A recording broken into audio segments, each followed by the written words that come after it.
बिरजू जान गया था कि सुनहरी चिड़िया उसका पीछा करते करते घर तक आ गई थी और घर की दहलीज पर ही बैठी हुई थी। बिरजू की आवाज सुनकर सुमन बाहर आती है और चिड़िया को देखकर बड़ा खुश होती है। अरे, कितनी सुंदर चिड़िया है ये। ऐसा लगता है मानो सोने की हो। इसे देखकर तो लगता है कि बस देखते ही रहो। सच कहा सुमन तुमने। दोपहर में मैंने इसे रोटी के टुकड़े खिलाए थे। शायद इसी वजह से मेरे पीछे पीछे आ गई। ये पक्षी और जानवर बस प्यार के ही तो भूखे होते हैं ना। अच्छा, कोई बात नहीं, आप अंदर आइए और मैं उसके लिए कुछ गेहूं के दाने और पानी रख देती हूँ। वो भी खा लेगी, फिर आप उसे खूब प्यार करना।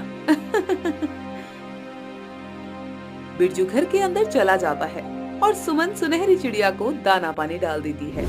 बिरजू एक गरीब किसान था और उसके पास जमीन का एक छोटा सा टुकड़ा ही था। वो उसी पर खेती करके अपना घर चलाता था, लेकिन पिछले वर्ष फसल ज्यादा न होने की वजह से उसने जमींदार से उधार लिया था, जो वो अब तक नहीं चुका पाया था। इस वजह से अक्सर जमींदार उससे कर्ज वसूलने उसके घर आता था। आज भी जैसे ही बिरजू खाना खाकर बैठता है, उसे बाहर से कुछ शोर सुनाई देता है। बिरजू, जरा बाहर तो आना। सुमन, लगता है जमींदार अपना कर्ज लेने के लिए फिर से आ गया है। पिछले हफ्ते फसल बेचकर जो भी फायदा हुआ है, हमें वो जमींदार को देना पड़ेगा। क्या? मगर फिर हम घर कैसे चलाएंगे? ऐसे में तो हमें बहुत दिक्कत होगी ना जी।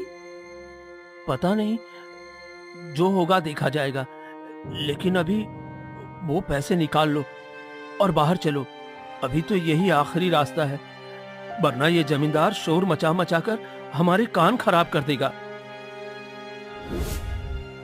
बिरजू घर से निकलता है और पीछे से सुमन भी आ जाती है, लेकिन आज जमींदार गुस्से में नहीं बल्कि खुश नजर आ रहा था।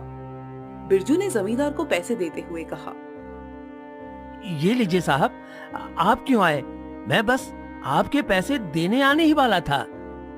अरे नहीं नहीं, ये पैसे रखो बिरजू। और हाँ, आज मैं तुमसे कर्ज लेने नहीं आया, बल्कि मैं तुम्हें एक खुशखबरी देने आया हूँ। क्या खुशखबरी? कैसी खुशखबरी मालिक?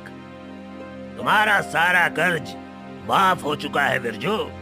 अब मैं तुमसे एक भी पैसा और नहीं लूंगा। ये सुनकर तो बिरजू फूला नहीं समाता, लेकिन उसे कुछ भी नहीं समझ आ रहा था कि ये चमत्कार हुआ कैसे। क्या? मगर ऐसा कैसे मालिक? बिरजू, आज पूरे 10 साल